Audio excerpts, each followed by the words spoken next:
El trastorno límite de la personalidad se caracteriza porque quien lo padece tiene, entre otros síntomas, una inestabilidad acentuada para mantener relaciones interpersonales, un sentimiento crónico de vacío, intentos frenéticos para evitar estar solo, así como una tendencia a autolesionarse, que puede incluir intentos de suicidio. ¿Es posible ayudar a una persona con trastorno límite de la personalidad a encontrar un poco de estabilidad y contención? ¿Qué papel juega la familia? Hoy, en Diálogos en Confianza, nuestro tema es Trastorno límite de la personalidad.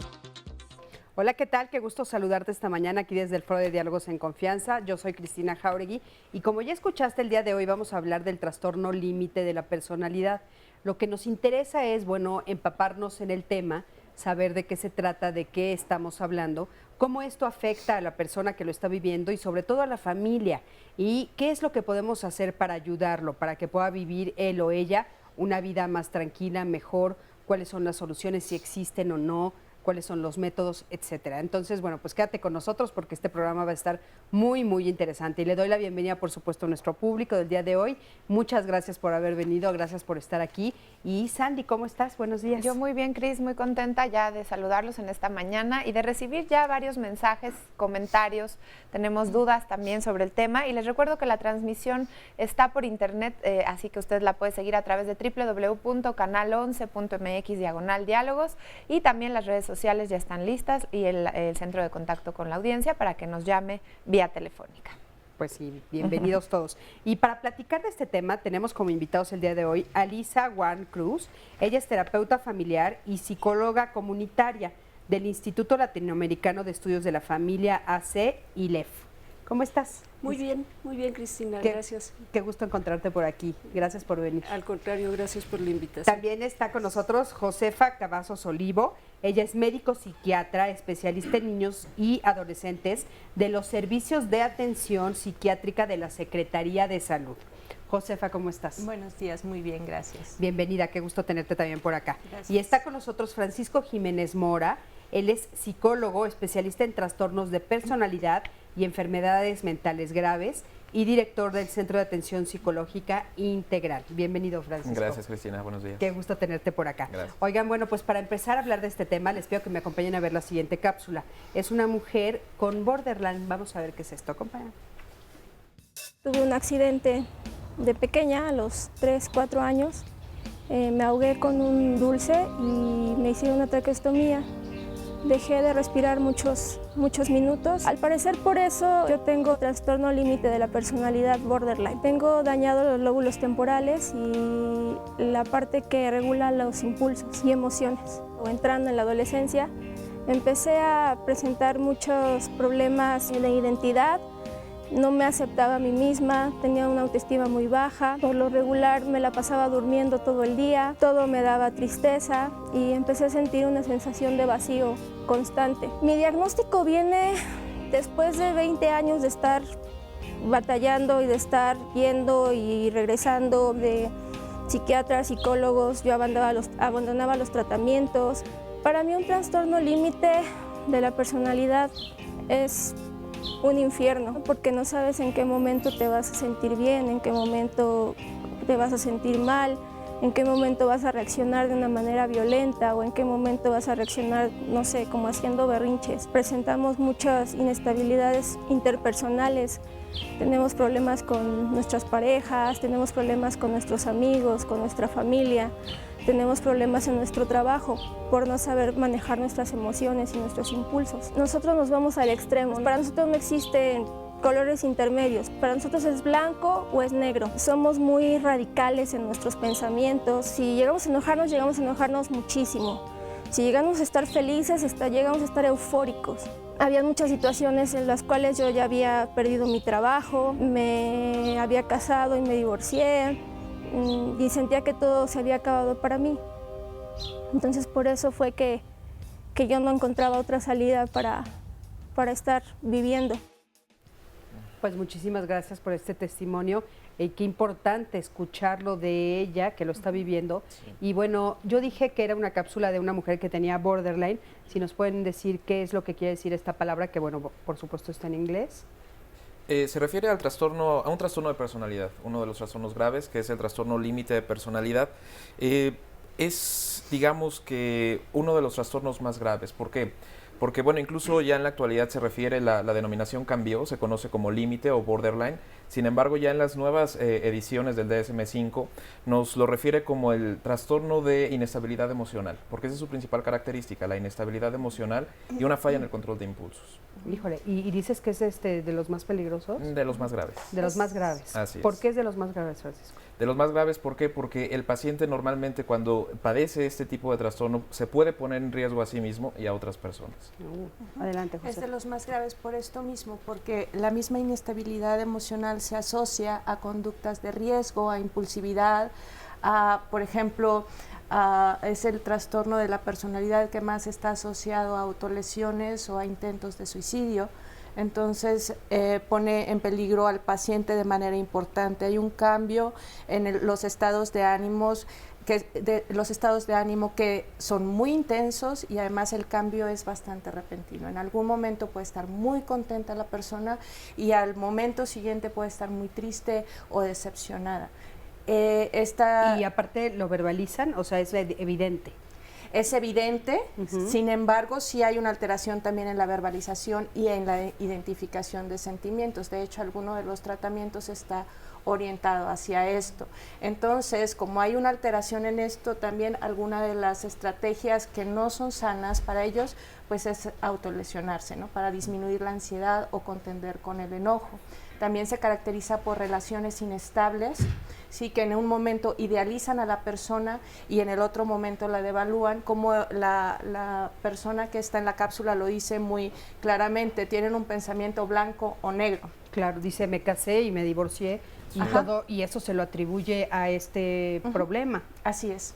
Si hay una falla, hay una alteración en las relaciones interpersonales y una sensación de vacío crónico que muchas veces se pretende llenar con otras cosas, por ejemplo, la búsqueda de pareja o la búsqueda de alcohol o la búsqueda de cosas que puedan llenar ese vacío interno que finalmente pues es algo que se tiene que trabajar y no viene de afuera el tratamiento, ¿no? Claro. Lisa, ¿por qué se dice que aunque no es una psicopatía, es uno de los trastornos que más daño causan? Bueno, un poco lo que te decía ahora la doctora, esta inestabilidad en la que el paciente de un momento a otro cambia de estado de ánimo y algo que mencionó y que voy a retomar, la ansiedad.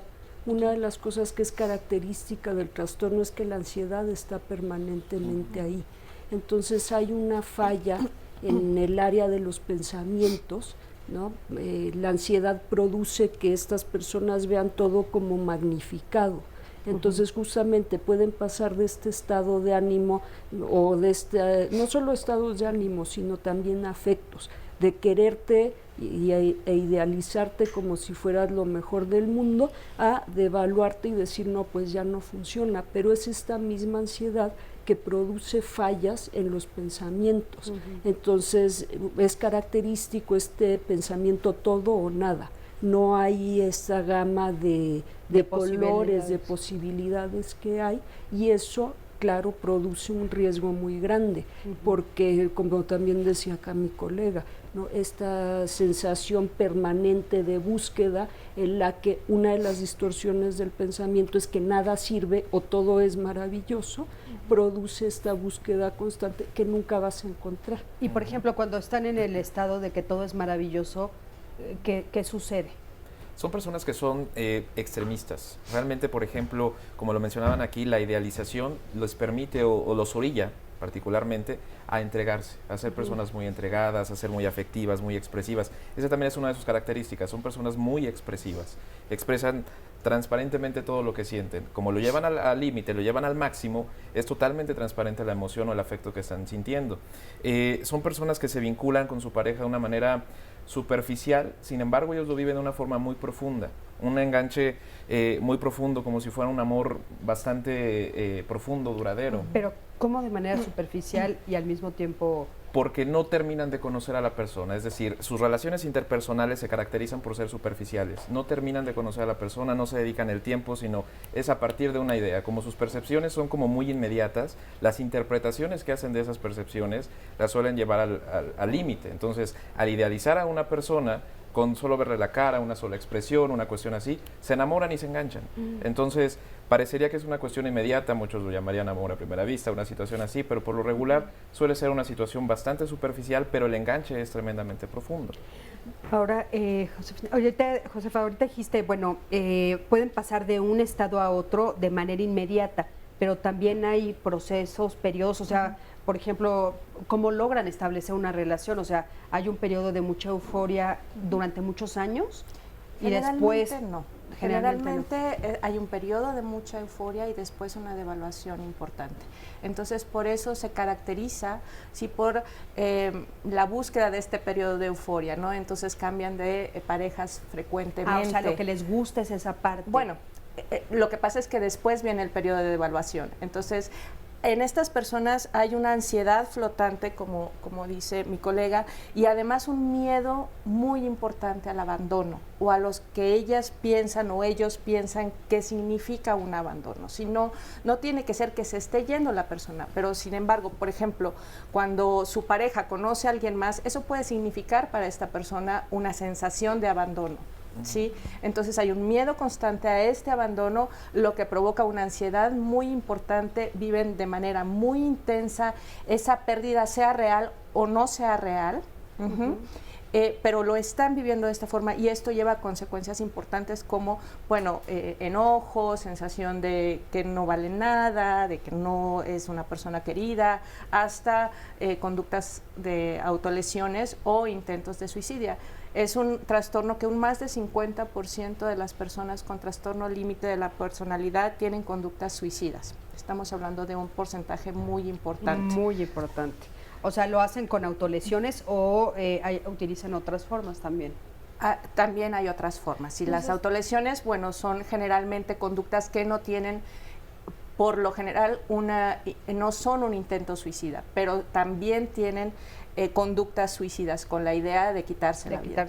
Nos están preguntando cuáles serían las causas o qué origina este trastorno. Estábamos viendo hace ratito un testimonio y nos narró claramente que ella había tenido un accidente en donde se le habían dañado los lóbulos temporales. Entonces, si nos pueden ayudar a saber si en todos los casos tiene relación con algún daño, alguna lesión en el cerebro, o si no se desconoce. O se desconoce.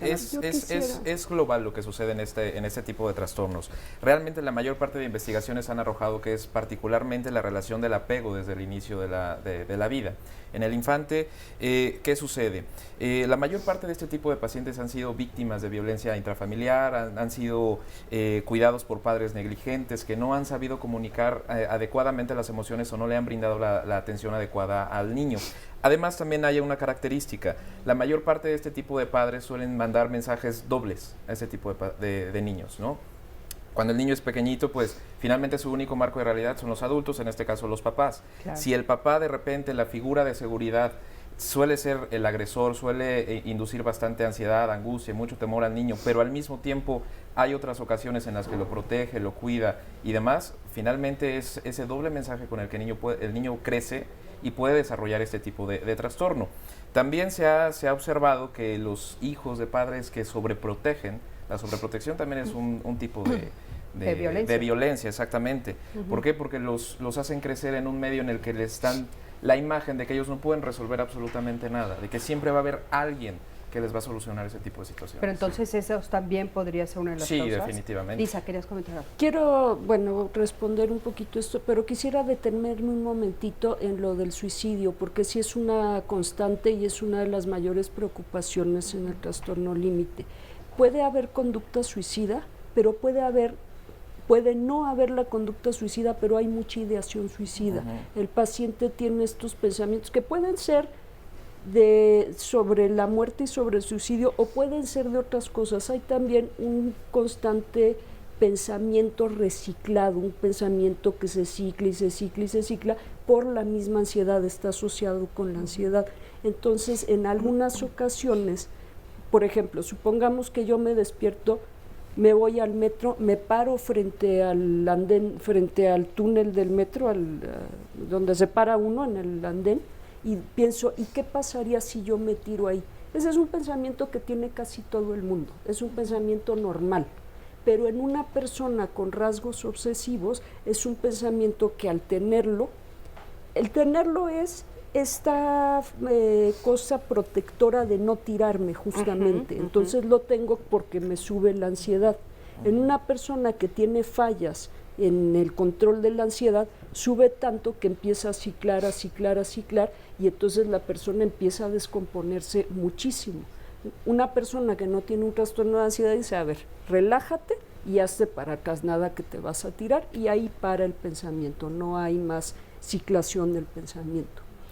Retomando un poco sobre el origen del trastorno, mira, cada día tenemos más evidencias de la neurociencia que estos trastornos pueden ser también de origen genético. Por eso es que a veces vemos familias completas con el trastorno, pero no se descarta la posibilidad que una falla en la crianza lo puede detonar, si no bien producir, por lo menos detonar en alguien que ya venía con alguna carga genética. Con alguna carga, por ejemplo, en cosas de ansiedad.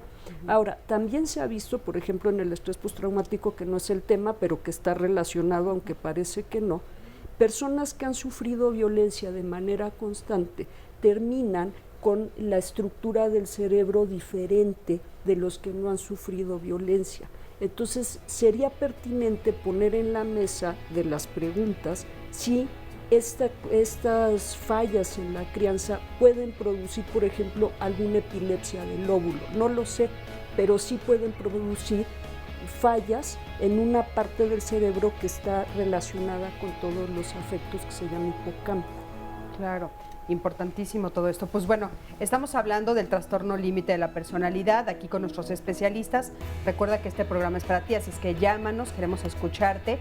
Y bueno, nos vamos a un corte, en un momentito regresamos. Quédate con nosotros, estamos en Diálogos en Confianza.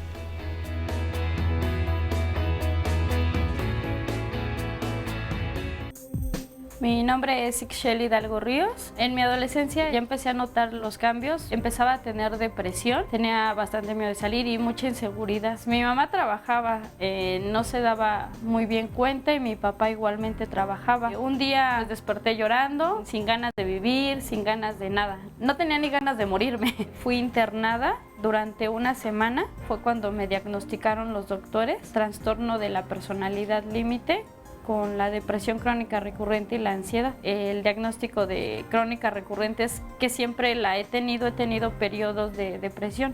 Fue un desahogo porque por fin sabía lo que tenía, ¿no? Sabiendo ya lo que tenía, ya podía atacarlo. Lo difícil yo creo que es saber que nunca se me va a quitar, que toda mi vida lo voy a tener, no hay cura, y el estarlo enfrentando diariamente, a que todas las personas me juzguen. Quiero decir a mi familia que le agradezco todo el apoyo que me ha dado y el tolerarme todos estos años. Muchísimas gracias, gracias por este testimonio. Y me parece muy importante saber si hay alguna relación entre ser mujer u hombre y la propensión a tener este tipo de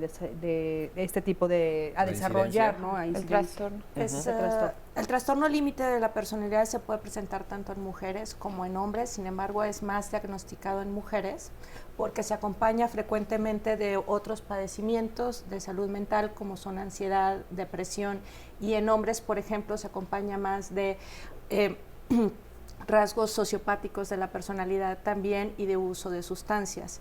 ¿Sí? Las mujeres generalmente en casi todos los padecimientos de salud mental acudimos más a solicitar ayuda, ¿no? Y además el riesgo de intentos suicidas es más frecuente en mujeres también, aun cuando ¿se sabe por qué? Aun cuando los suicidios consumados son más frecuentes en los hombres, son más frecuentes. O sea, el en los intento hombres. es más frecuente en mujeres, pero se consuma más en los Mayormente hombres. ¿Pero en hay los alguna hombres. razón por la cual sea más en mujeres, sea mayor?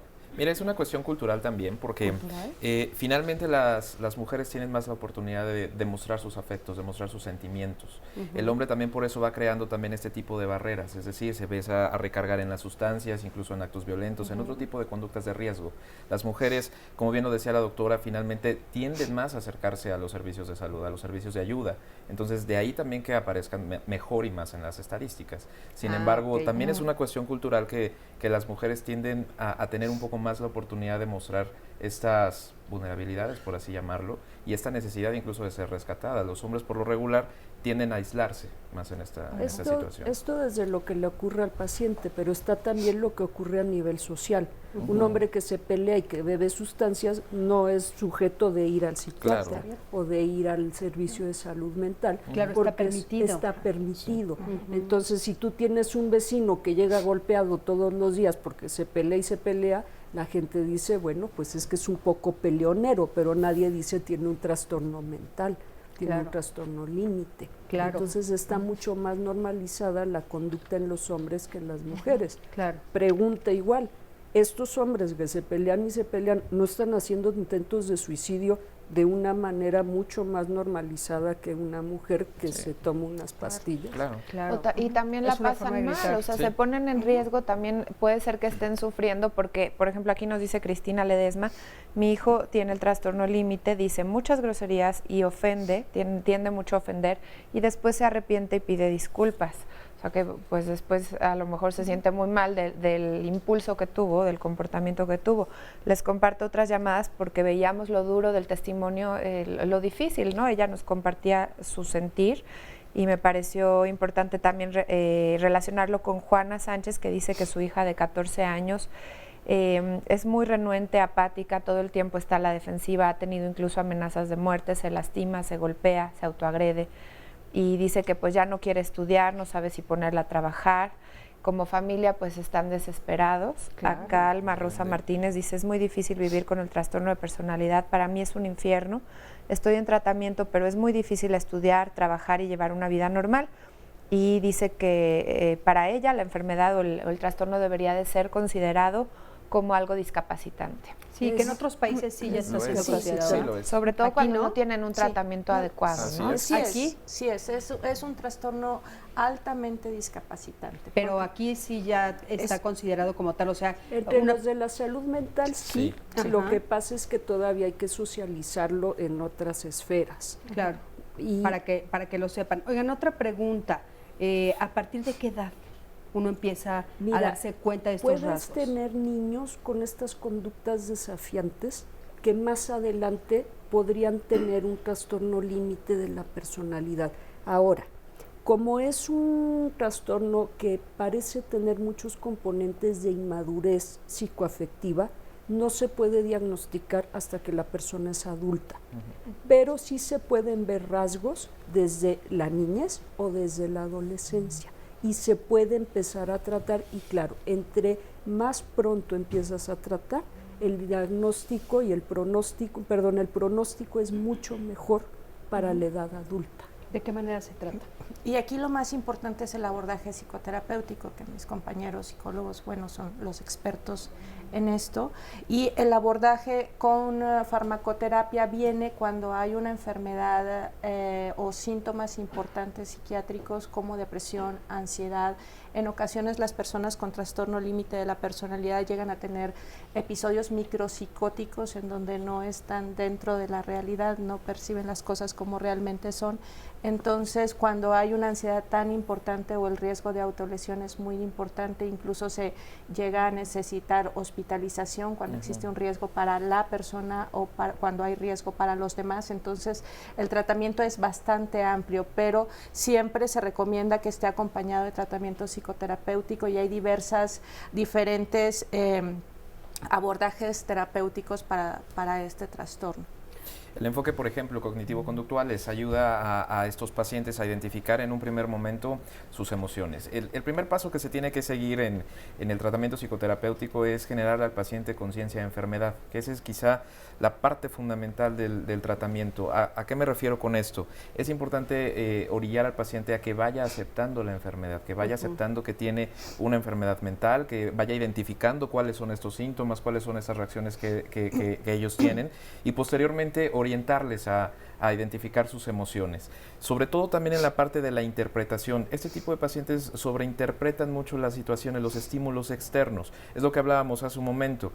Podían identificar una mirada de una persona como que les está coqueteando y que están tremendamente enamorados de ellos, ¿no? O al revés, que puede ser una persona que está tremendamente enganchada hacia ellos con una cuestión agresiva, hostil y demás. Entonces, también eso es algo que se hace en el tratamiento, ayudarles al paciente a interpretar de una mejor manera su realidad, a que va identificando que la mayor parte de interpretaciones son propias y que pueden llegar a ser pues extremistas como lo es el propio trastorno. Eso, qué importante, y bueno, sobre todo que entienda la familia también, ¿no? Así es, la familia tiene que estar sumada al tratamiento para que vayan conociendo las partes en las que pueden intervenir, porque también hay familias de repente que tratan de entrar al tratamiento a rescatar al paciente, a resolverle todos los problemas, a tratar de evitar todo ese tipo de conductas, y tampoco es lo ideal. Muchas veces es aprender a distinguir qué cuestiones son de la patología, qué cuestiones son de esta enfermedad, para orientar, intervenir en determinado momento, pero qué otras cuestiones ya pueden ser de actitud del paciente, porque esa es la parte complicada en el tratamiento con ese tipo de pacientes.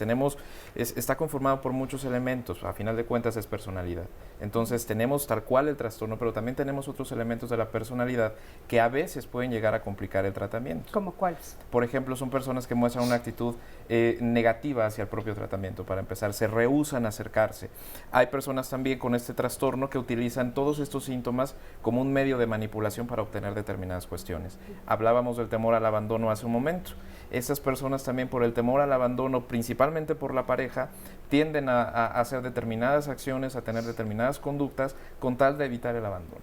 Híjole. Cristina, en cuestiones de la familia hay varias cosas que hacer. A ver, ¿qué? Una de ellas es la parte psicoeducativa con la familia. Todo esto que estamos diciendo, ponerlo, digamos, en un listado de cosas con la familia. Y la parte que a mí me parece nodal, por ejemplo, de la terapia de familia, con cualquier paciente, pero más con este tipo de pacientes, es el establecimiento de reglas. Porque justamente en esta cosa que no se interpreta bien o que los afectos están también interpretados, hay que explicarle a la familia que sea como sea, hay que tener reglas. Una de las características de las personas con trastorno límite es la manipulación.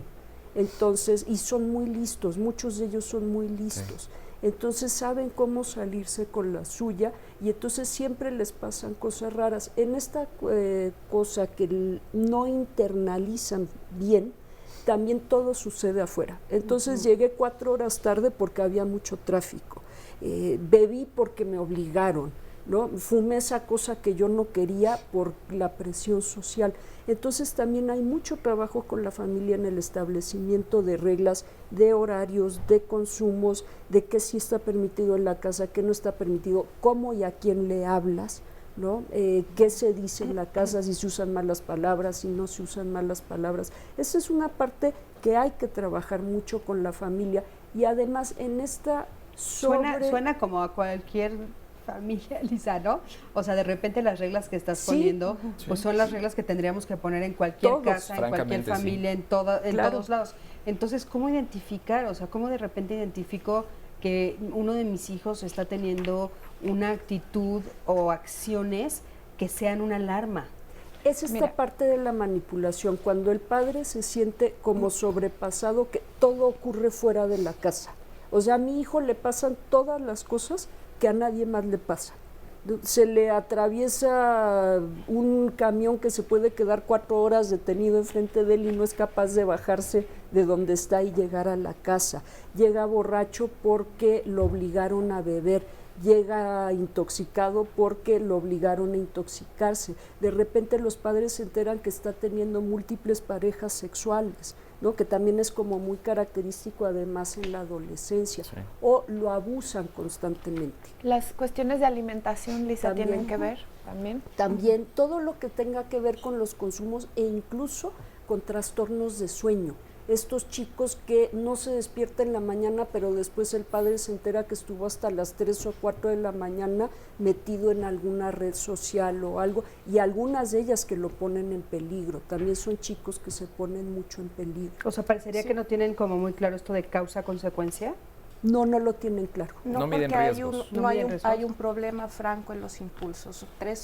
Hay 3 factores bien característicos en ellos. Una alteración en el control de los impulsos, impulsividad importante. Entonces, como ya habíamos dicho, esto mismo lleva a conductas de riesgo tanto en el consumo de sustancias como podemos tener como consecuencias embarazos en adolescentes, ¿sí? Una alteración propia de la propia persona, de sentir que no se vale, de sentir esta sensación de vacío crónico, y además una alteración en las relaciones interpersonales. Entonces estos son como los 3 pilares del trastorno límite de la personalidad, y si la persona lo está manifestando en su día a día, entonces hay que sospechar y buscar ayuda. Incluso no solo los embarazos, sino las enfermedades de transmisión sexual, que también están teniendo mucho más prevalencia, solo que antes no hablábamos de eso, porque eso era una cosa personal, íntima y privada, pero ahora también estamos muy preocupados por la transmisión de estas enfermedades. Oigan, en la investigación que nosotros hicimos encontramos que, también tenía que ver a veces con un entorno violento en la familia, pero no siempre una persona que vive en un entorno violento desarrolla este tipo de condición. ¿Por qué? Y al revés, no todos los que viven en entornos no violentos no son proclives a tener. Así es.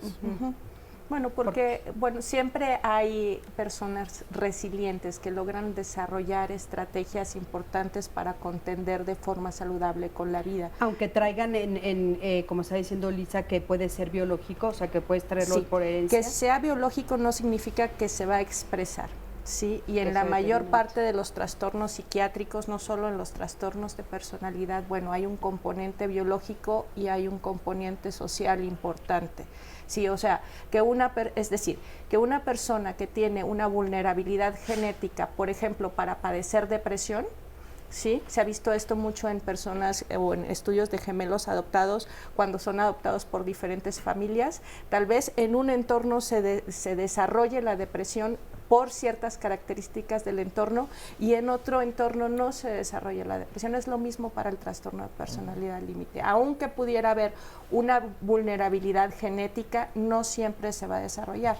Me explico, pero sí está muy ligado a los estilos de crianza. Generalmente se relaciona con, es muy frecuente encontrar a una paciente, por ejemplo, adolescente, yo soy especialista en niños y adolescentes, con rasgos de personalidad limítrofe, que tiene un familiar directo con personalidad limítrofe. Entonces aquí el abordaje familiar es muy importante y generalmente no está diagnosticado. Pero tú lo identificas. Claro. ¿De qué manera lo identificas? Bueno, los estilos de crianza, sus formas de afrontamiento. Cuéntanos algunos estilos de crianza que pueden ser. Particularmente los violentos, estos que yo mencionaba en un principio, estos estilos de crianza donde hay como dobles mensajes, donde los familiares o las figuras principales, ejemplos para que la gente que lo está viendo, dobles mensajes, por ejemplo, sería una madre que les permite que vayan a determinada fiesta, que consuman determinadas sustancias, pero que regresando los regaña. Y los regaña y los violenta bastante fuerte, ¿no? Los castiga, quizá por este lado, cuando en un principio ella había dado permiso, o incluso en esa parte también del ejemplo, tú no lo vas a hacer, pero lo ven que en casa sí sucede. Incongruencias. Exactamente, que haya muchas incongruencias en la parte de los límites, sobre todo. El doble mensaje, así que es como del libro de texto, cuando el niño es muy chiquito, el niño se acerca con la madre, y la madre, que también tiene dificultades en el afecto, no quiere que el niño se acerque, porque también muchas veces tiene tiene un afecto muy intenso, entonces no quiere que el niño se acerque. Muy intenso, ¿qué quiere decir? O sea, como intenso, sufre mucho o siente mucho, lo que decíamos hace rato. Que prefiero que no se acerque para que no sienta. Se acerque para que yo no sienta, y probablemente tiene una falla también en estas cosas de abandono. Entonces no quiere que el niño se le acerque. Y el niño cuando se acerca, ¿no?, la madre le dice, hazte para atrás, te quiero dar un beso. No, porque está sucio, ¿no? Tienes chocolate en la boca. Entonces hay ahí un doble mensaje que se convierte en lo que llamamos los de familia un doble vínculo, porque es la constante. Entonces el niño tiene necesidad de cariño y viene y lo pide, y la madre no es capaz de decirle, no te lo puedo dar. Entonces le dice, sí te quiero, pero no me toques. Ese es un doble mensaje que se convierte en doble vínculo. Claro. Y hay una cantidad, todas las familias tenemos dobles mensajes, absolutamente todas, solo que no es la constante. En las fallas de la crianza sí es una constante. Entonces son chicos, hablaba yo con una paciente hace días, me decía, cuando yo era niña, hablar con mi mamá era como un campo minado. A veces me acercaba y estaba bien, y otras veces me acercaba y estaba mal, entonces ella no sabe cuándo acercarse. Nos vamos a ir a un corte, en un momentito regresamos, quédate con nosotros, estamos en Diálogos en Confianza.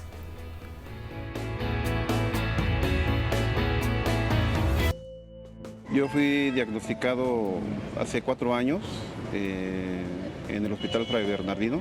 Tuve una conducta de intento de suicidio y me internaron. Yo me di cuenta del trastorno por los síntomas que tenía, que era mucha depresión, ansiedad y pensamientos de tipo paranoide. Las conductas de riesgo que yo tenía era que más joven tomaba mucho. Que lo más difícil de esa enfermedad es que vives con el pensamiento casi siempre como de hacerte daño o de llegar a quitarte la vida. Para todas las familias es muy difícil entender el trastorno, también para uno, pero ellos tratan de tomarlo lo mejor posible y bueno, me apoyan. Para mí el trastorno yo creo que es lo más difícil que me ha tocado en la vida, porque es un sufrimiento existencial. No se puede uno apoyar en nada, ni en la familia a veces.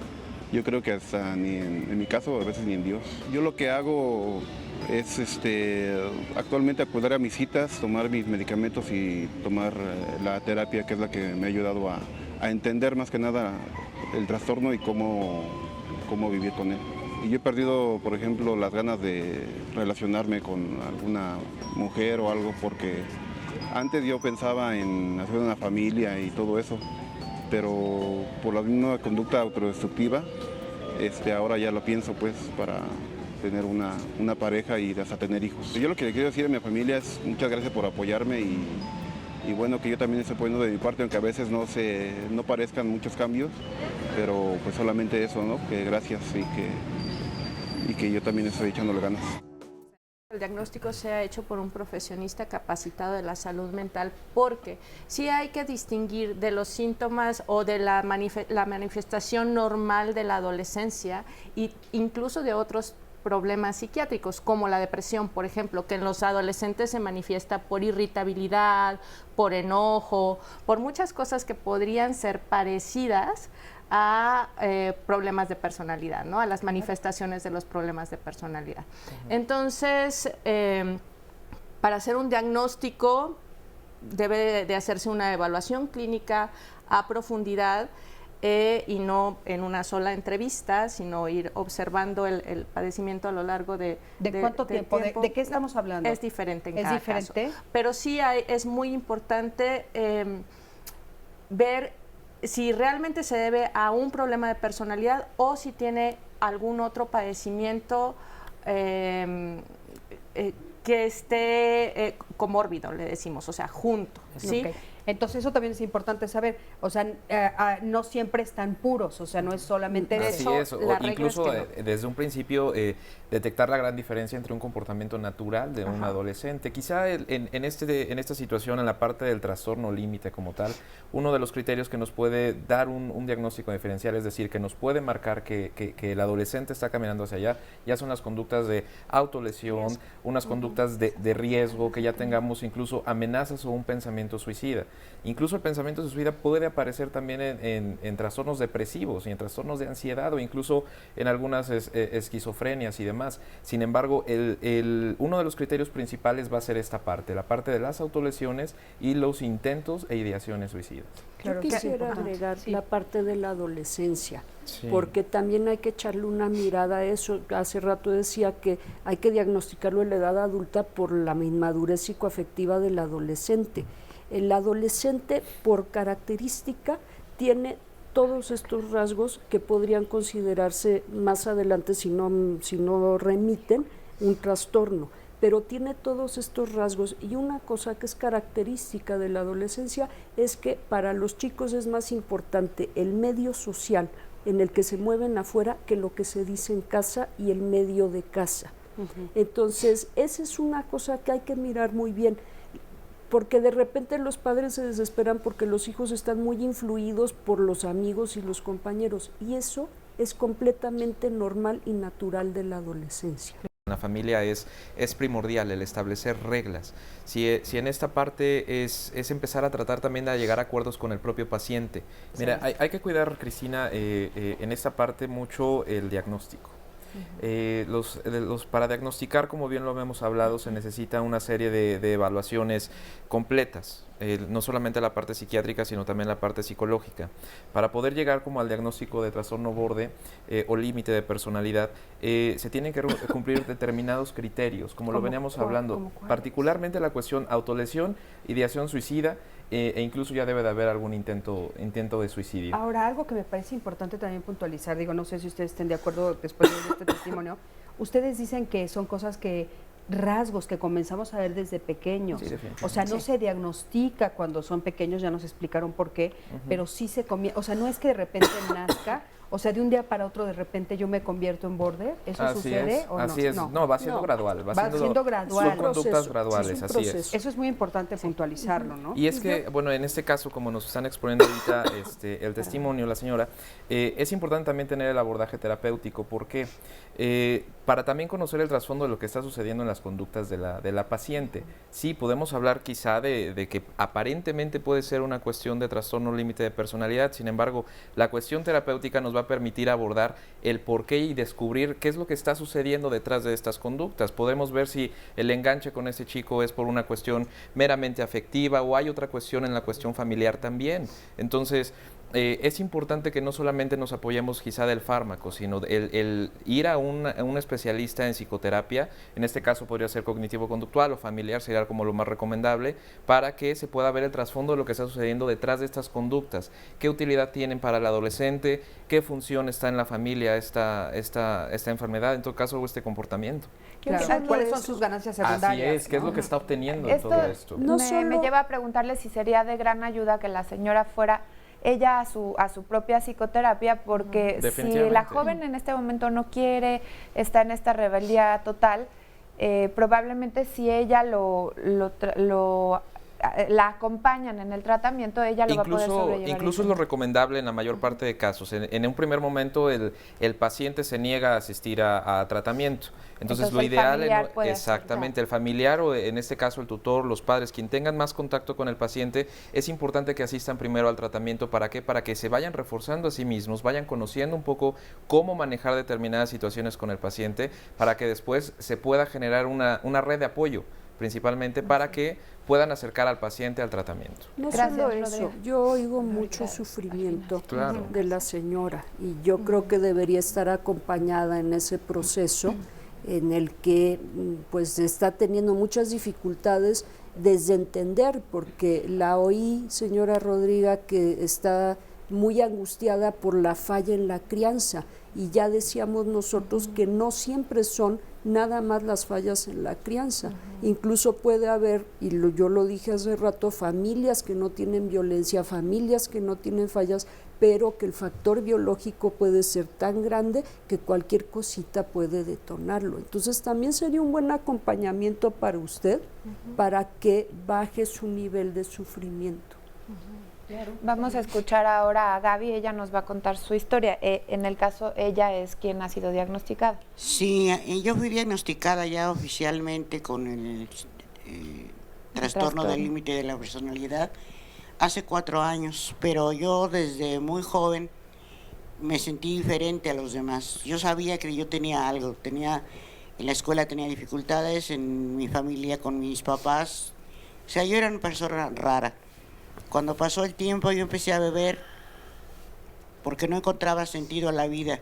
Yo quería morirme muchas veces, yo de hecho intenté suicidarme 2 veces y recurrí a Alcohólicos Anónimos porque yo sabía, repito, que yo tenía algo, que había algo en mí que no estaba bien. Entonces yo fui a AA y encontré apoyo, desde luego, dejé de beber, pero como se dice en los grupos, nada más tapé la botella porque mi instinto de alegría o de vivir o de comunicación con los demás no mejoraba para nada. No bebía, pero era mucha mi angustia. Vamos a tener que hacer una pausa, pero ahorita regresamos para que nos siga diciendo cómo aquí empieza una historia de muchos años y pues el diagnóstico llegó apenas. Hace pocos años. La ansiedad es un factor fundamental, es algo que a pesar de los antidepresivos que tomo, persiste. Ahorita continuamos.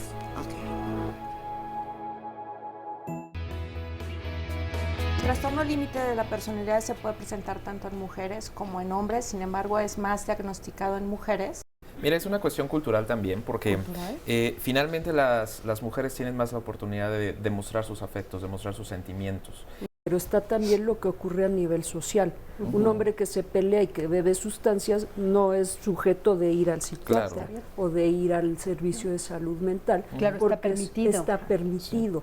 Es un trastorno altamente discapacitante. Entre más pronto empiezas a tratar, el diagnóstico y el pronóstico es mucho mejor para la edad adulta.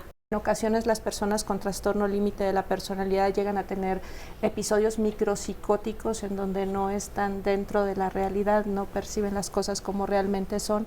Cuando hay una ansiedad tan importante o el riesgo de autolesión es muy importante, incluso se llega a necesitar hospitalización cuando existe un riesgo para la persona o cuando hay riesgo para los demás. Entonces el tratamiento es bastante amplio. El primer paso que se tiene que seguir en el tratamiento psicoterapéutico es generar al paciente conciencia de enfermedad, que esa es quizá la parte fundamental del tratamiento. Sobre todo también en la parte de la interpretación. Este tipo de pacientes sobreinterpretan mucho las situaciones, los estímulos externos. La familia tiene que estar sumada al tratamiento para que vayan conociendo las partes en las que pueden intervenir, porque también hay familias de repente que tratan de entrar al tratamiento a rescatar al paciente, a resolverle todos los problemas, a tratar de evitar todo ese tipo de conductas, y tampoco es lo ideal. Sea biológico no significa que se va a expresar al límite. Aunque pudiera haber una vulnerabilidad genética, no siempre se va a desarrollar. Aquí estamos regresamos con Gabriela, que nos decía su historia y cómo ha sido una historia de muchos años y apenas hace unos pocos la diagnosticaron. Sí, muchos años de sufrimiento, y realmente a partir de que yo fui al psiquiatra, me atendí con psiquiatra y con los antidepresivos, yo soy otra persona. Es un cambio del 100%, definitivamente. Yo no podía relacionarme con la gente, con mis hijos, tenía una relación horrible con mis hijos, y lo que más valoro hoy es precisamente que he recuperado la relación con ellos. Aquí lo interesante es esto, que hay un caso aquí de, ella nos quería compartir que a través de un tratamiento adecuado y de que por fin llegó un diagnóstico, eso sí, definitivamente. Pues ella se siente mucho mejor. Porque yo había tratado ya con psiquiatras con anterioridad, además de Alcohólicos Anónimos, pero nunca me habían diagnosticado tan certeramente y no me habían tratado tan eficientemente como lo están haciendo ahora. Y yo sigo en tratamiento, es decir, yo tomo una serie de medicamentos que primero yo me defendía y no quería, o sea, como que no quería aceptar, pero ahora prefiero aceptarlos. O sea, tengo una enfermedad que tengo que atacar para poder seguir viviendo. Ahora me da gusto estar viva, valoro el sol, la lluvia, todo lo que desprecié, porque yo era muy negativa, muy negativa. Aunque tenía periodos de euforia, en realidad lo que predominaba era lo negativo. Y eso ha mejorado muchísimo. Muchas gracias. Muchísimas gracias. Sí, eso es muy importante. Una pregunta que seguramente todos están haciendo, ¿es curable? Es tratable. Es tratable. Es tratable. Ya cuando es el trastorno como tal, como cualquier otro trastorno de personalidad o incluso una enfermedad mental, es tratable. Se llama que es ¿Cuál crónico. es la diferencia entre tratable y curable? Tratable es que no va a desaparecer, sin embargo, con un buen fármaco, con una buena opción terapéutica y con una buena enseñanza al paciente. Se hablaba hace un momento de la técnica psicoeducativa, que es fundamental con cualquier enfermedad mental, el conocer los síntomas de la enfermedad, el que el paciente vaya aceptando su enfermedad. Eso le va a permitir a que se vaya pegando a todos los tratamientos, tanto farmacológico como psicoterapéutico. Ahora, además, esto no es como un diagnóstico terminal, ¿no? O sea, realmente es tratable, es modificable, ¿sí? Entonces, aquí me da la impresión que a la persona del público, bueno, el medicamento ayudó mucho, seguramente había algunos síntomas depresivos, seguramente había muchos síntomas ansiosos, yo me pregunto desde mi experiencia clínica si eso fue en un principio lo que empezó, lo que ayudó a que continuara con el consumo de alcohol, porque muchas veces el consumo de alcohol o de sustancias en un primer inicio se empieza a disminuir la ansiedad, ¿no? Disminuir los síntomas depresivos. Entonces, ante la buena respuesta que ha tenido al medicamento, yo me pregunto si realmente es el mejorar estos síntomas acompañantes de la personalidad lo que la hace sentir mucho mejor. Y efectivamente, sí, digamos que el trastorno límite no es algo curable porque es algo parte de nuestra personalidad, es como si quitara nuestra personalidad, pero sí es modificable completamente. Si ayudamos al paciente de forma adecuada para quitar otros síntomas acompañantes como depresión o la ansiedad importante, podemos mejorar muchísimo su calidad de vida. Y además, la terapia va enfocada a desarrollar estas herramientas que el paciente no tiene para contender con la ansiedad, para contender con estos impulsos. Entonces, el ayudarle a identificar emociones, a identificar qué son las conductas impulsivas, en qué situaciones está en riesgo, y además es como ayudarle a desarrollar estrategias para afrontar la vida de forma diferente. Claro. Entonces, cuando existe realmente un buen psicoterapeuta y una buena alianza terapéutica y un compromiso por parte del paciente, sí se puede modificar mucho y disminuir la discapacidad que puede provocar la enfermedad de forma muy importante. Sí, el acompañamiento terapéutico definitivamente hace una diferencia en personas que tienen el trastorno. Y además quiero puntuar que también hay factores internos del paciente que lo ayudan, y una de las cosas que lo mejora siempre y cuando tenga un buen tratamiento es la edad. Normalmente se diagnostica en gente muy joven, otra vez pensando en que todavía no maduran psicoafectivamente y que también hay que apostarle a la parte biológica, así como a la tendencia de tenerlo, a la proclividad, también a que el paciente va siendo mayor y va teniendo también más herramientas y más experiencia de vida. Yo he visto pacientes por casi 15 años con excelentes resultados. Una vez que se hace el apego terapéutico, el paciente empieza a aprender a hacer otras cosas y se puede insertar en la etapa laboral, ¿no? En el mercado laboral. Claro, eso también al paciente le exige tener otro tipo de respuestas para poderse mantener, y como te decía, muchos de ellos son gente con inteligencia intacta, sí, claro. Entonces necesitan desarrollar las estrategias sociales y afectivas para poderse insertar ahí. Claro, entonces es multifactorial. Oye, y ustedes dicen que viene acompañado a veces de otro tipo de trastornos. Si viene acompañado de 2 o 3 o uno diferente, ¿cuál hay que atender primero? Es que yo quisiera puntuar ahí algo también. Muchas veces cuando no sabíamos cómo diagnosticábamos con trastorno límite, porque parece que son muchas cosas. El diagnóstico o la sintomatología que da es muy amplia. Entonces, por ejemplo, si a mí me ocurre algo muy feo, rompo con mi pareja ahorita, ¿no? Una relación de muchos años, yo me desorganizo. Claro. Y no significa que tenga un trastorno de personalidad, pero cuando yo acuda al servicio de salud mental, van a decir, esta señora tiene un trastorno límite de la personalidad, tiene una cosa incluso medio psicótica que sí se puede hacer en las pérdidas, ¿no? Un poco de micropsicosis, tiene un problema en el afecto, piensa que quién sabe qué piensa, porque ahora estaba pensando en lo que iba a cocinar y de repente me empieza a hablar de cuando sus hijos no sé qué cosa. Entonces también aquí hay que ver algunos autores, hay uno en particular de terapia de familia, él no se refiere como trastorno límite, él habla del océano borderline, donde dice cabemos todos en algún momento de la vida. Entonces, claro, ¿qué ocurre? Que tú llegas al servicio de salud mental con una depresión, tu pensamiento está muy desorganizado, tus afectos están muy desorganizados, dicen tiene trastorno límite y probablemente estoy menopáusica cursando una depresión propia de la menopausia. Claro, o rompiendo con un amor, como decía Sandy, adelante. A ver, aquí mi tocaya, Sandra, nos quiere compartir su historia. Bueno, a mí no me diagnosticaron hasta hace 4 o 5 años, pero yo he sufrido ansiedad desde niña, adolescente, no sé cómo la pasé, pero bueno, ya estoy mucho mejor. Me diagnosticaron, tomé medicamento y terapia. Pero yo tengo una pregunta sobre la terapia de terapia cognitiva conductual. ¿En dónde hay una red? ¿Qué instituciones la imparten? Si la imparten en instituciones públicas.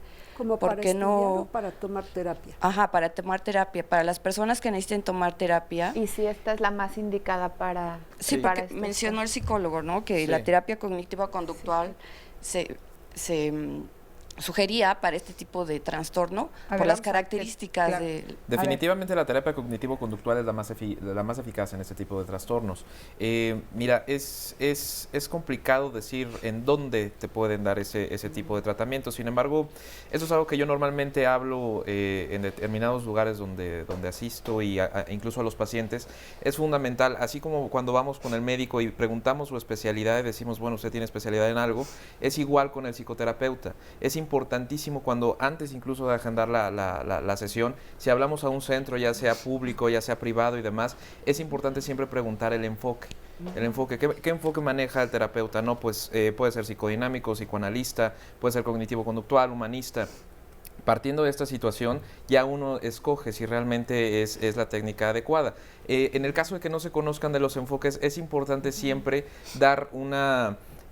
hacer una primera sesión para comentar un poco la situación o la problemática que como paciente se puede estar teniendo y en esa misma sesión preguntarle al terapeuta cuál es el enfoque más adecuado. Incluso si el terapeuta en este caso va a seguir la cuestión profesional y se va a pegar a una ética, él sabrá orientar hacia dónde, en todo caso que no lo pueda atender o ella lo pueda atender, hacia dónde los puede canalizar o si bien el tratamiento que ellos abordan es el más indicado para el trastorno.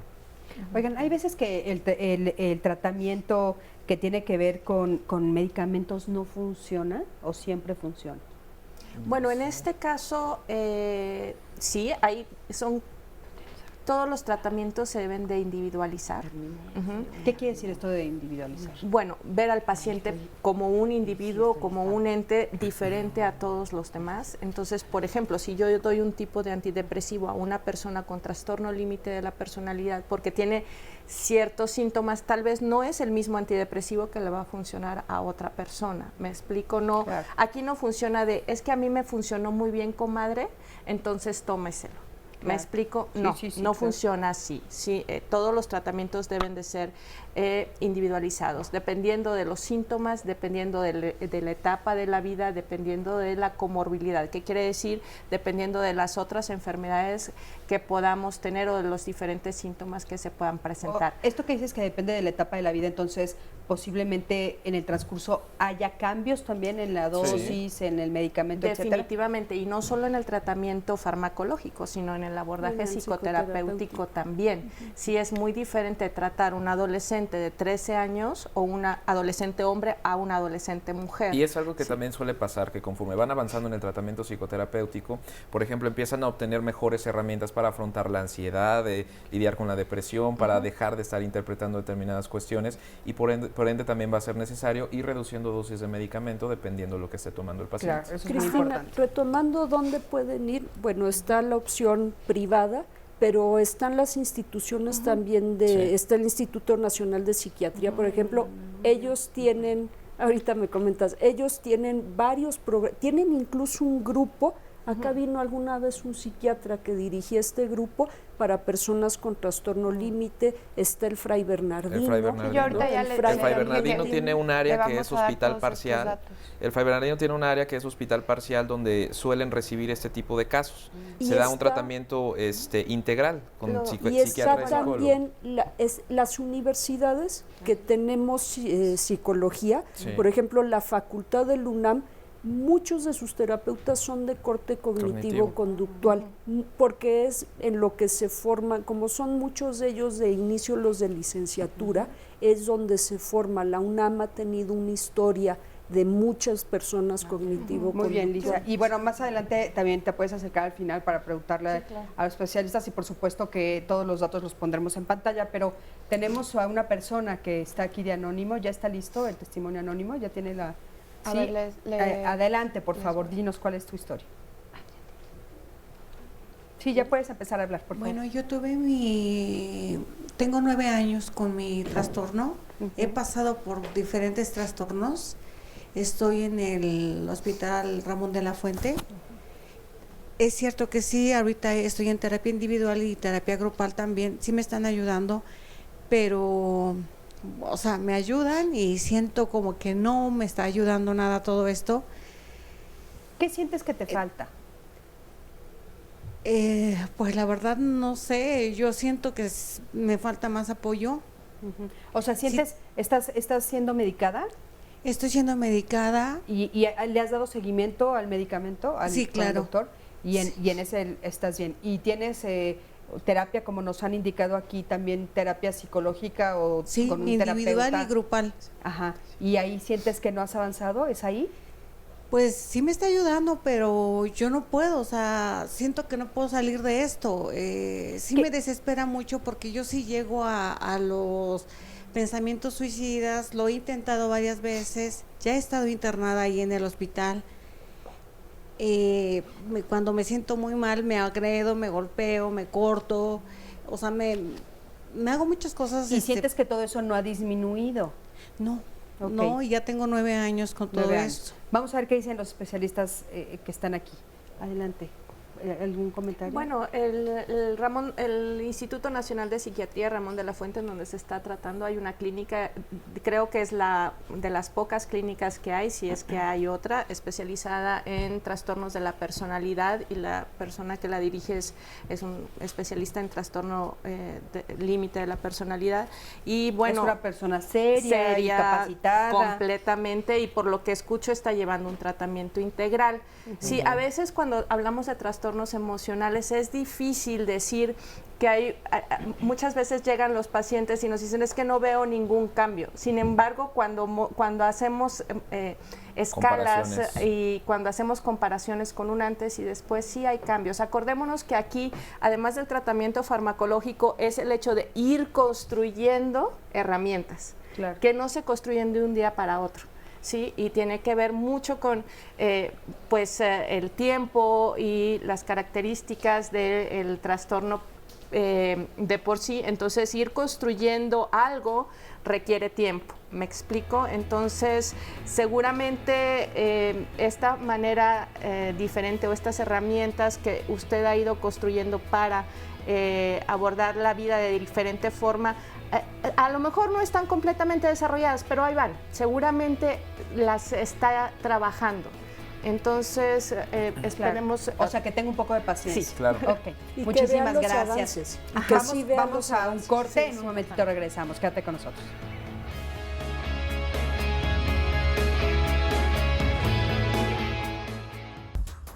Vivirla más bien la enfermedad con la de mi hija, yo no le llamaría enfermedad, es una situación muy problemático, ya que en ocasiones pues nada más ahorita vengo, no llegaba, y salir a buscarla a medianoche, estarle marcando, y pues la situación hasta la actualidad la vivimos difícil. Nos ha ayudado mucho las terapias del psiquiátrico. La fortaleza viene de arriba. No hay medicina más potente que uno mismo, la fe en uno mismo y la fe en Dios. Y eso es todo. ¿Vives por acá? Muchísimas gracias, por supuesto, por este testimonio. Y bueno, seguimos hablando del trastorno límite de la personalidad o también conocido como borderline, y nos quedamos platicando con nuestro testimonio anónimo. Y un poquito la duda que quedó es, bueno, ¿por qué tantos años y ella siente que no hay una solución o algo que vea cambio? Yo preguntaría, indagaría un poquito cuáles han sido... Ya no tiene micrófono, pero en estos casos, justo una de las cosas que es propia del trastorno es esto, este sentimiento de autodevaluación, de no avanzo, no puedo. Y entonces cuando uno pone la mirada ahí, no pone la mirada en el otro lado, que es cuáles han sido los avances. Eso por un lado. Por el otro oigo también un trastorno de muchos años. Claro. Entonces hay que cambiar un pensamiento de muchos años. Te hablaba al inicio que hay estructuras del cerebro que cambian de forma conforme pasan los años y entonces se queda como una fallita ahí en el afecto que sí se revierte, pero se revierte también como una parte que sí es voluntad del paciente, que es yo tengo opción de pensar que todo va a salir mal o tengo opción de pensar que las cosas van a mejorar. Y yo sé, por lo menos por una experiencia de vida, que hay veces que las cosas sí salen bien y que cuando no salen bien tampoco es la gran catástrofe del mundo, que son cosas que tienen arreglo. Que son como herramientas también que tiene que tenerse, ¿no? En un primer momento, como hablábamos, la paciencia. Tiene que entenderse que es un proceso que va a ser tan largo como se ha tardado quizá el diagnóstico en este caso. El modificar es como ir hacia atrás en el mismo camino. Entonces, esta parte que hablábamos también, el apoyarse de los elementos positivos que el paciente tiene y también aprender a resolver problemas, aprender a enfrentar estas circunstancias difíciles que sí, a lo mejor si nos ponemos a observar la vida del paciente encontraremos solamente un aspecto positivo del cual se puede respaldar, pero los otros negativos es importante que aprenda a resolver los problemas, a enfrentarlos. Entonces, también es característica de este trastorno la impaciencia, por cuestión de lo quiero en este momento, en la inmediatez. Recordemos que la impulsividad es una de las principales características. Entonces, es importante, como lo decían acá las colegas, revisar estos elementos. A veces se observa, me hace falta mucho por llegar, pero no se ha dado cuenta de lo que uno ya ha recorrido. Claro, Cristina, hay una cosa de la que no hemos hablado, que se nos ha pasado, y es, por ejemplo, el ejercicio. Claro. Cuando uno hace ejercicio, se siente bien. No importa que tengas o no tengas problemas. Y acá la recomendación es que las personas hagan ejercicio por lo menos 35 minutos, ya si no diario, 5 veces a la semana, y que sea ejercicio aerobio, que caminen, que troten, que corran, que anden en bicicleta, que naden, que patinen, pero que sea un esfuerzo que les permita estar oxigenando el cerebro durante 35 minutos. Y eso también va a favorecer que a la vuelta del tiempo que requiera lo farmacológico, el fármaco también se pueda retirar, en los casos en los que sí se puede retirar, porque la gente va a empezar a segregar las propias sustancias, aquellas que llaman las de la felicidad, estas que llamamos nosotros endorfinas, beta endorfinas, y otras sustancias que segrega el cerebro, se segregan a partir de la oxigenación 35-40 minutos del Pero cerebro. no es en todos los casos, ¿no? Eso es importante. Todo el mundo debe hacer ejercicio. No, a lo que me refiero es que no para todo mundo se le va a quitar la medicina. No, claro. No. Porque eso de quitar la medicina es una de las cosas que cada vez que hacemos un programa como este, muchas llamadas van en ese sentido. Son las principales angustias. Son las principales angustias. Pero sí, no entienden que tal vez es de por vida y que no pasa nada. Eso, exactamente. Eso hay que trabajarlo en el apego terapéutico, en el apego medicamentoso. Lo que sí es cierto es que sí va a haber una mejor oxigenación del cerebro y que aunque el medicamento haya uno que no se pueda retirar, tal vez otros sí se puedan disminuir. De hecho, la investigación nos dice en personas que tienen depresión resistente a tratamiento que si lo acompañamos de ejercicio diario, más de 30 minutos, ejercicio aeróbico diario, más de 30 minutos, es más probable que esa depresión funcione con el tratamiento. ¿Qué es lo que pasa? ¿No? Cuando hacemos ejercicio producimos estas endorfinas que son los mejores antidepresivos y son naturales. Entonces es como si nos estuviéramos tomando un antidepresivo, pero si ya está la paciente o el paciente con antidepresivo, bueno, entonces le da una ayudadita, ¿no? Sí, además no tiene efectos secundarios, más que puros buenos efectos. Claro, ¿no? entonces a ver, adelante, leer Sandy, por precisamente la llamada de Federica que dice, tengo trastorno límite de la personalidad y lo que me ha ayudado mucho es la meditación y el ejercicio. Pasé el duelo de estar enfermo, los psiquiatras no me han diagnosticado bien, pero ahora por fin me dieron un medicamento que me estabiliza. Mi mensaje es que a pesar de esta enfermedad sí se puede vivir mejor. El limítrofe debe olvidarse del pasado y buscar soluciones creativas. Ok, está Lo que nos comparte. Y tengo aquí a Marta, que nos quiere compartir su historia, que ya tiene muchos años en tratamiento. ¿Y qué es lo que más te ha ayudado, Marta? Tengo dos años en tratamiento. Me ha ayudado mucho la terapia de grupo en el Hospital Fray Bernardino. Es lo que me ha ayudado más. La terapia de grupo, el medicamento. Hago ligeramente ejercicio. Nos compartías que el apoyo de tu familia ha sido muy importante. El apoyo de mi familia, sí, porque si no hay quien me comprenda, quien me tolere en esos momentos de ira, de impulsividad, de vacío, pues yo creo que no se puede avanzar mucho. Entonces, sí, también gracias por la invitación a este programa, por este tipo de programas, fue que yo supe que tenía depresión. Entonces fui a un hospital, al Nieto, estuve ahí tratada como 6 años con depresión profunda, depresión mayor, síndrome premenstrual, y hasta mi 9º intento de suicidio fue que ya me derivaron al Fray. Entonces ya en el Fray hace 2 años me diagnosticaron, estuve internada. Sí, no es fácil porque a pesar de los medicamentos hay momentos que todavía me siento triste, con vacío y todo, pero ya salgo más rápido. Y ya tienes esta red de apoyo de la que hablaba. Y también si siento que estoy en crisis y no tengo a nadie, hablo al Saptel. Entonces tengo la terapia de grupo, terapia individual, y si no está en ese momento mi terapeuta, pues hablo al Saptel. Entonces es todo, ¿no? Bien integral y un poquito de ejercicio y yo sí querer, ¿no? Porque yo no quiero estar así. El compromiso que tiene. De construir una red, ¿no? Sí. Lo está diciendo tal cual, de construir herramientas y de construirse una red ella misma para decir, en el momento que estoy en crisis, ¿qué voy a utilizar? Ok, a lo mejor no está mi amiga que me contiene muy bien, entonces mi terapeuta, pero tampoco está, entonces tengo la llamada por teléfono y a lo mejor no me contestan, entonces me salgo a correr. Claro. ¿No? A ver, ¿cuáles son los síntomas que tú identificas de la crisis?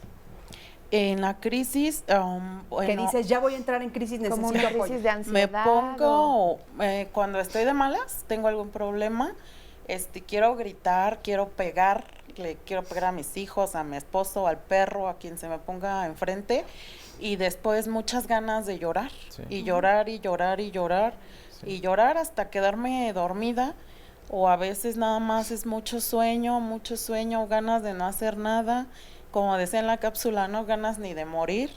Es cuando yo ya identifico mis crisis, porque antes como no sabía qué era y no las podía identificar, pues hacía cosas como tomar, drogas y cuestiones así, entonces muy mala relación. Ese tipo de cosas. Y entonces, es que aquí viene la gran importancia justamente de hacer un diagnóstico oportuno. ¿Por qué? Para ayudarle al paciente a que vaya identificando justamente esas sensaciones, porque incluso eso es lo que se observa comúnmente en el consultorio, incluso una dificultad para expresar los síntomas. Es que no sé qué siento, quiero hacer todo al mismo tiempo, quiero subir, bajar, gritar, llorar. Es incluso una situación bastante complicada. Aquí hay algo que me gustaría quizá también subrayar, la cuestión familiar. No hemos hablado de esta parte. La familia se tiene que sumar al tratamiento y tiene que crear pues una red de apoyo en lo que se pueda. ¿Con qué? Porque todas las cuestiones, enfermedades mentales cuestan muchísimo trabajo de verse. Es una enfermedad que no se ve. Inaceptable. Exactamente. Sí. El propio paciente lo siente y vive con angustia, y sí, podrá ser manipulador, podrá haber muchas conductas que a la familia no le van a gustar, pero realmente lo que hay detrás hay muchísima angustia. O sea, lo que grita es auxilio. Definitivamente. Sí. Definitivamente. Está auxilio y hay que ayudar a desarrollar, como hablamos ya, ¿no? De estas herramientas para disminuir la ansiedad. Claro. Entonces, ¿qué son estas herramientas? Porque es muy fácil decir, decir, pues desarrolla herramientas, Claro. ¿no? Pero bueno, ¿a qué me estoy refiriendo con esto? Bueno, a la autopercepción de las emociones, sí, a decir, bueno, ahorita mi corazón late más fuerte, entonces estoy sintiendo esta sensación de intranquilidad, me están empezando a sudar las manos, es ansiedad. Seguramente es ansiedad. ¿Qué puedo hacer cuando yo me siento ansiosa? Que además es un sentimiento nada agradable. Sí. Y muchos de los adolescentes que tenemos, sí, se cortan. ¿Por qué se cortan? Porque la autolesión ayuda a disminuir esa ansiedad. Claro. ¿no? Entonces, se va la atención a otro lado, ¿no? Así es. Entonces disminuye la ansiedad. Sí, ¿qué tenemos? Técnicas de relajación. Hay técnicas de relajación progresiva en donde aprendemos a identificar o a sentir los músculos de nuestro cuerpo, los contraemos, los relajamos en conjunto con un cierto tipo o ritmo de respiración que nos ayuda a disminuir la ansiedad. También hay técnicas de respiración, sí, que nos ayudan. Por ejemplo, nosotros generalmente respiramos con el tórax, si lo intentamos.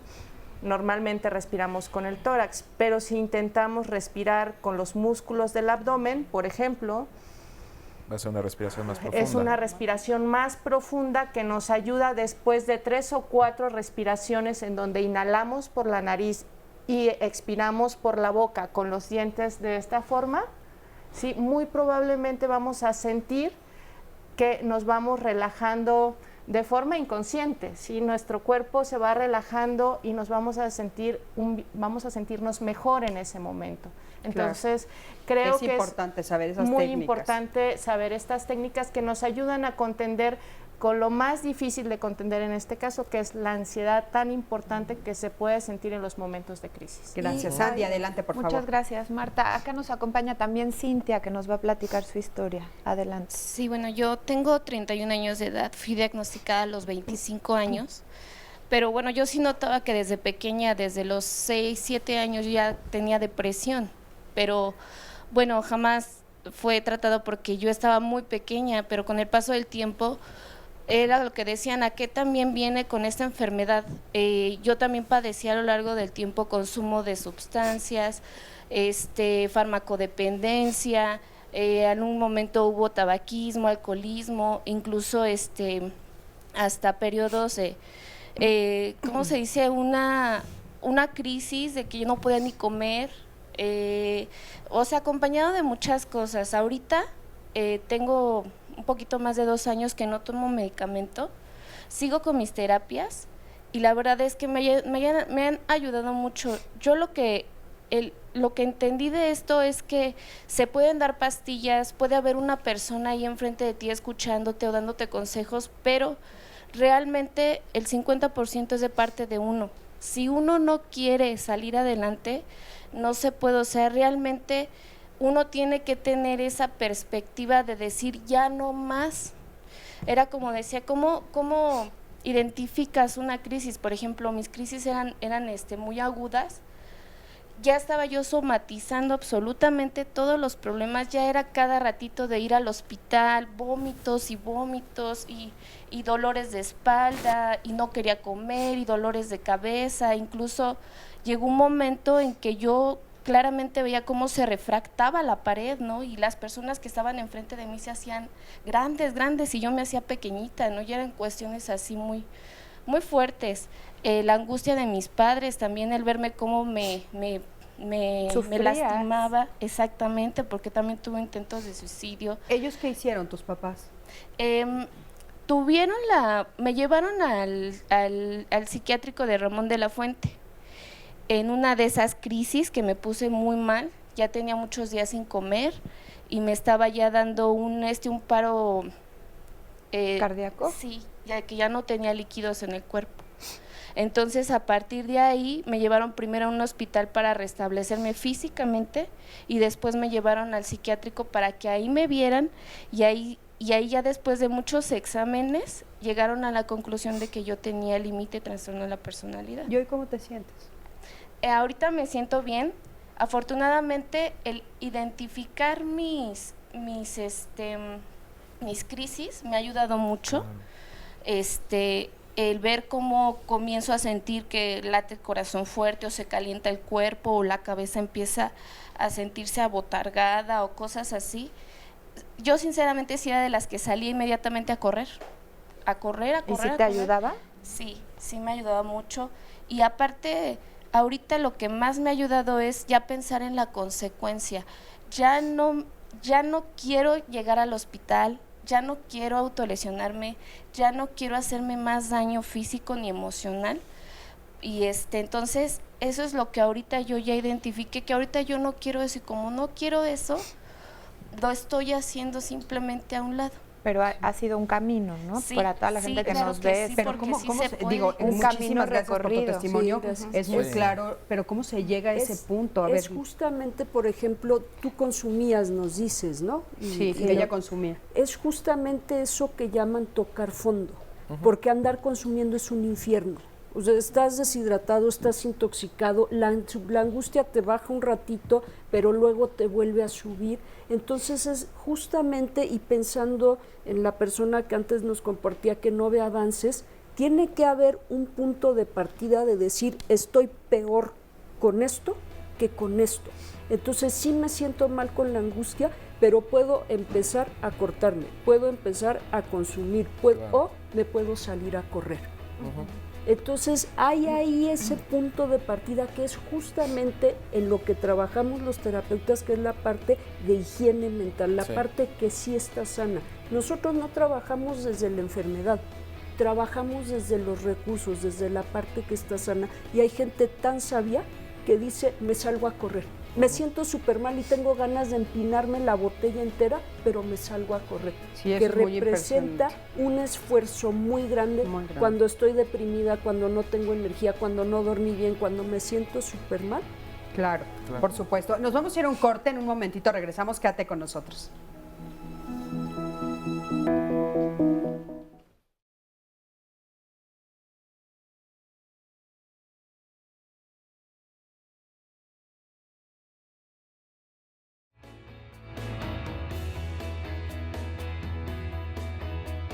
La cuestión de los límites en la familia es primordial, el establecer reglas. Si en esta parte es empezar a tratar también de llegar a acuerdos con el propio paciente.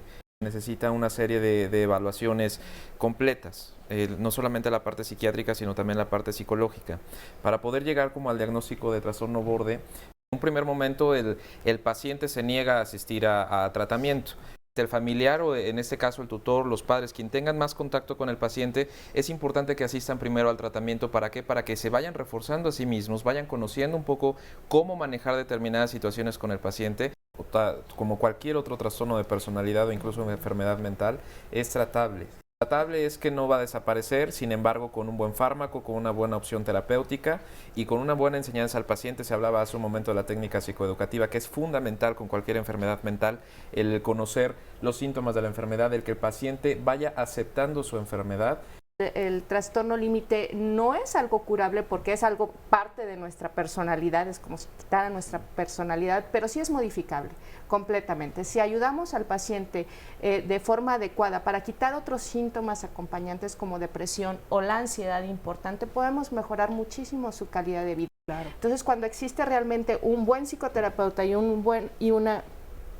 una buena alianza terapéutica y un compromiso por parte del paciente, sí se puede modificar mucho y disminuir la discapacidad que puede provocar la enfermedad de forma muy importante. Bueno, pues ya estamos de regreso. Ha estado muy interesante este programa, muy ilustrativo y educativo. Y bueno, ya estamos ahorita en el último bloque para las conclusiones, algunos otros testimonios y bueno, por supuesto sus llamadas nos interesan muchísimo. Sandy, tienes dos preguntas por ahí, aquí ¿no? todavía nos quiere preguntar la señora Guadalupe respecto a su situación de salud. Para los especialistas, con respecto al diagnóstico. A mí hace 18 años no se llamaba así como ahora le llaman, sino que casi me dijo el médico que estaba loca. Entonces, yo seguí buscando alternativas, buscando quién se interesara por lo que yo pensaba o yo cómo me sentía que mi cuerpo se inflaba o cómo sentía la ira, porque para mí era la ira, era enojo.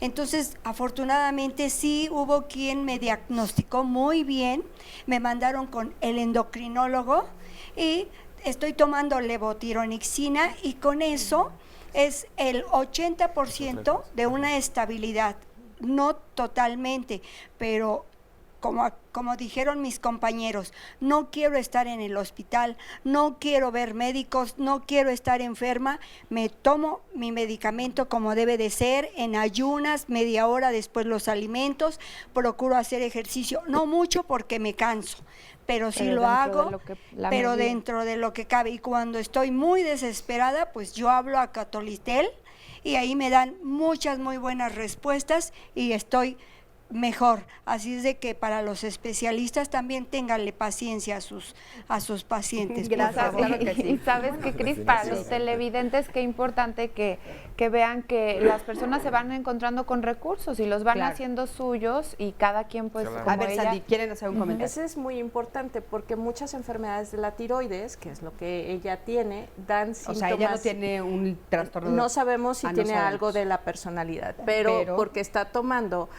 un medicamento para la tiroides, sí, muchas alteraciones en la tiroides o en algunas otras alteraciones endócrinas nos pueden causar una ansiedad muy importante y alteraciones en el estado del ánimo.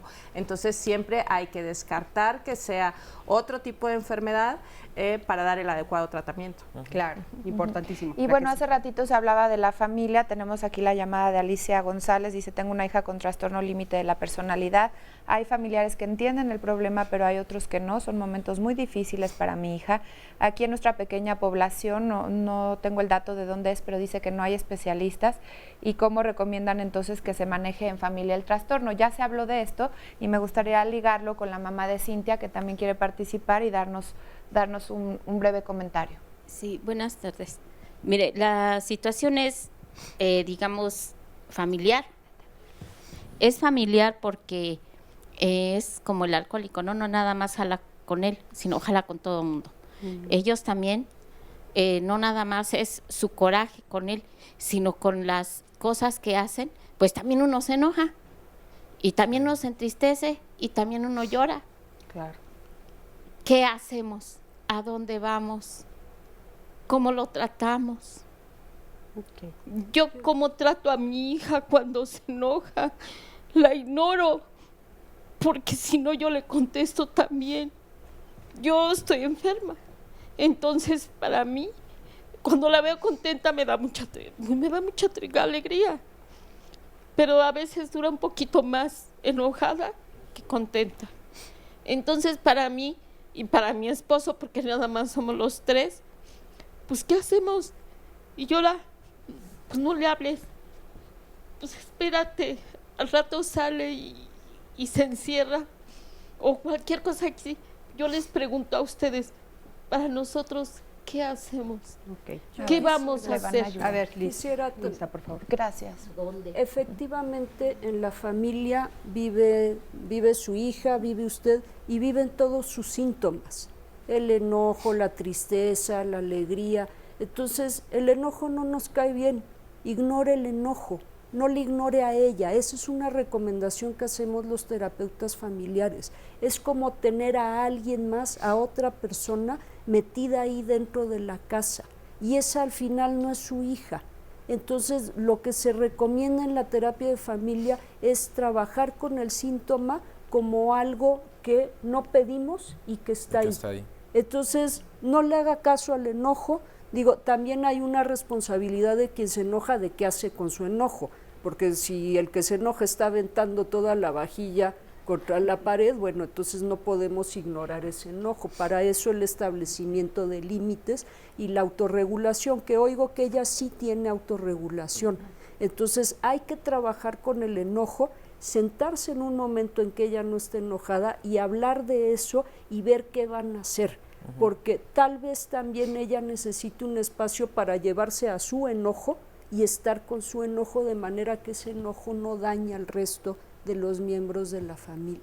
Oye, ¿hay grupos de apoyo para los familiares también? Definitivamente. Bueno, ahí estamos, por ejemplo, hay varios institutos de terapia de familia. Yo al que pertenezco es el ILEF, el Instituto Latinoamericano de Estudios de la Familia, y ahí puede usted llamar y las podemos atender. Tenemos una clínica de enfermedades crónicas, que es a la que yo pertenezco, y podemos atender a familias que tienen enfermedades crónicas, entre ellas los trastornos mentales. A ver, Francisco, tú también. Sí, en las instituciones, como ya lo habíamos mencionado, en el Juan Ramón de la Fuente también se da una asesoría a los familiares, en el Fray Bernardino también existen grupos de familiares especializados en este tipo de trastornos para no solamente enseñarles a los familiares a manejar y a identificar el trastorno en el paciente, sino para también que se convierta en una psicoterapia de apoyo, para conocer también ciertos elementos de ustedes, para que se les vaya acompañando todo este proceso y se les enseñe también a responder a determinadas situaciones, tanto personales como del paciente, para que puedan tener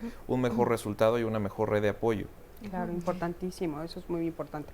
Oigan, bueno, pues tenemos un último testimonio, que también es un testimonio anónimo. Adelante, por favor, cuéntanos tu historia. Pues la mía es que yo perdí a mi hijo. Bueno, no lo perdí, sino que me le quitaron la vida. Entonces, de a raíz de ese, ya va a cumplir un año el mes que viene. He sentido una ansiedad,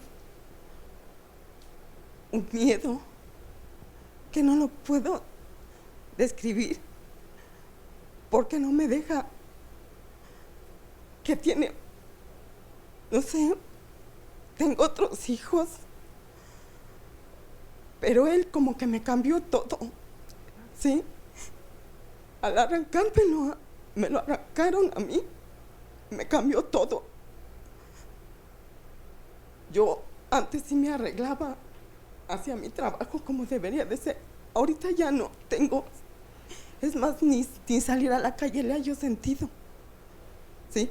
Porque siento miedo hasta con mis propios hijos. Luego quiero no pelear, pero yo creo que a todos nos afectó toda esta situación, ¿sí? Y no sé cómo. No sabes qué hacer. Sí. ¿Estás ahorita en algún grupo de apoyo? ¿Tienes algún terapeuta? ¿No se han acercado como familia a que nadie a alguien que los ayude? Ok, vamos a ver qué te dicen los especialistas. Es realmente es una pérdida muy importante la que usted tuvo, lo sentimos mucho, pero es bien importante que busque ayuda. Definitivamente lo que está sintiendo está pasando por un proceso de duelo que todavía no se acaba, de hecho, o sea, puede durar mucho más tiempo, entonces necesita acompañamiento para ayudarle a procesar este duelo a usted y a su familia, para que pueda retomar su vida y mejorar su calidad de vida. Es realmente muy importante y lo puede buscar en cualquier institución pública, ya sea el Juan Ramón de la Fuente, el Fray Bernardino, o algún centro comunitario de salud mental. Hay uno en Zacatenco, hay uno en la delegación Cuauhtémoc y hay otro en la delegación Iztapalapa. Y también ya habíamos mencionado, por ejemplo, la UNAM tiene un departamento de psicología, en la Facultad de Psicología, la UIC también tiene, la Universidad Intercontinental tiene un departamento de psicología en donde las terapias son bastante económicas, o el ILEF, que es en donde trabaja la colega, también hacen un estudio socioeconómico, por lo que sé, ¿verdad? Y entonces hay diferentes recursos, pero yo sí le recomendaría que no pasara esto sola. Es una crisis muy importante y puede pasarlo de forma diferente y sentirse mejor. Claro, eso es muy importante, y bueno, es importante decir también que es normal y esperable lo que están viviendo, porque apenas van a cumplir un año. Pero es importante que te acerques a algún tanatólogo posiblemente, que es una cosa muy diferente al tema que estamos hablando el día de hoy, ¿no? Porque estamos hablando de un trastorno de personalidad, ¿no? Y tú lo que tienes es pues una pérdida tremenda y una depresión que se atiende con un... Profunda. Sí, lo profunda. que sí Adelante. tienen en común, Cris, pues es el sufrimiento que están Claro. pasando. Aquí tenemos una llamada nos dice Delia, mi hija no quiere salir de la casa, en ocasiones no quiere ni bañarse, está nerviosa, no deja salir a su esposo, dice que si ella se va a morir, el esposo, es mucho miedo, algo similar a lo que nos narraban. Me preocupa mucho que ya tiene 4 hijos, yo la he acompañado al psiquiatra, pero no ha mejorado. ¿Qué puedo hacer para ayudarla? Es importante, como hablábamos hace un momento, ¿no? Una evaluación integral, y se tiene que acercar no solamente a un especialista. Únicamente los especialistas en enfermedades mentales, psicólogos especializados, los psiquiatras, son personas que pueden hacer una evaluación global del paciente. Hablábamos ahorita justamente de todos estos casos, y esa es la gran dificultad en el trastorno límite de personalidad, que puede llegar a confundirse con muchas situaciones, con muchos otros trastornos, con muchos otros malestares. Es importante. No está bien tratado. Un mal diagnóstico no nos va a dar un tratamiento efectivo. Entonces, de ahí la gran importancia de poder acercarnos con el especialista, con todas estas instituciones que hemos estado mencionando a lo largo del programa, para poder hablar de todas estas molestias principalmente que tienden a ser más afectivas. Se puede confundir con una bipolaridad, se puede confundir con una cuestión hormonal, se puede confundir con ataques de pánico, también suena muy parecido ese lo de la llamada. Pueden ser muchas situaciones diferentes a un trastorno de personalidad. Sin embargo, de ahí la gran importancia de que se acerquen oportunamente a un especialista, y que en todo caso, si no observan resultados, no se queden ahí, sino vayan y busquen otra observación u otra opinión más. Siempre es importante eso, ¿no? Eso Sí, es algo que definitivamente. quería yo comentar. Tal vez no quedarse con el primer diagnóstico. Y con el primer especialista, porque finalmente si se acercan y da un diagnóstico y no notan mejoría, bueno, en ese caso sería importante moverse y buscar otras alternativas, Claro. no quedarnos solamente con que ya nos dieron ese punto de vista, y esa es la Han verdad. estado preguntando qué hago porque el paciente o la persona que tiene los síntomas no quiere acudir. La respuesta sería acudir el resto de la familia. Claro. Porque uno de los motivos por los que las personas no acudimos a la consulta es por la ansiedad. Tenemos miedo de oír que tenemos algo que nos está fallando. Y no solo hablo de trastornos mentales, hablo de cualquier molestia que tengamos. No queremos saber que podemos tener cáncer, que nos puede dar un infarto, que tenemos un problema con la sangre. Entonces, ¿qué podemos hacer? Quienes están viendo los síntomas tienen un nivel de ansiedad menor. Entonces, acudir nosotros y nosotros empezar a movernos desde otro sitio. En la enfermedad mental, y este es el gran estigma, acusamos muchas veces al que está enfermo porque se porta mal, porque consume, porque es grosero. Entonces, hay que entender como familia de entrada qué le pasa a nuestro familiar. Claro, para poder ayudarlo, qué importante. Para poder ayudar. Tal vez cuando ellos ven el cambio en la familia, entonces empiezan a pensar en la posibilidad de su propio Cuando cambio. el padre, en vez de reclamarle al chico que llega borracho y es un vago, bueno para nada, le dice, ven, vamos a sentarnos a platicar, yo veo que estás sufriendo. Ese es un punto de partida diferente donde acompañar a nuestro familiar querido con el especialista. Claro, por supuesto. Sandy, ¿tienes alguna otra Sí, llamada? tenemos otras llamadas que preguntan la diferencia entre entre el trastorno bipolar y el trastorno del cual estamos hablando hoy, y también hay otra llamada del síndrome de Tourette, que sí tendrían algo en común o hay El de que No, el Tourette es otra El de Tourette es otra cosa. O sea que todos son, es que por eso tienen diferentes nombres, eso es importante puntualizarlo. Oigan, ya estamos al final del programa. A mí me gustaría ver si quieren decir algo en forma de conclusión. Lisa, ¿cuánto tiempo tenemos? 2 minutitos. Invitar a las Un familias, minuto. invitar a las familias a informarse para que podamos acompañar a nuestros familiares sin acusarlos, sin agredirlos, sin violentarlos, y entendiendo que nuestro nivel de sufrimiento como observador puede ser mucho menor de quien está sufriendo el padecimiento. Eso es muy importante, muchas Yo gracias. los invito a no vivirlos solos, a vivirlos acompañados, tanto la familia como el paciente, a buscar ayuda que les va a ayudar a sentirse mejor. Claro, y la ayuda en todos estos espacios que ustedes ya nombraron, ¿no? Inclusive los privados también, dependiendo del caso de cada uno. Adelante. Que se acerquen principalmente a los especialistas, que si en un diagnóstico no les gusta o un tratamiento no les está favoreciendo, busquen otras alternativas, busquen otras opiniones, y que principalmente la familia se involucre en el tratamiento del paciente. Claro. Es fundamental. Sí, fundamental.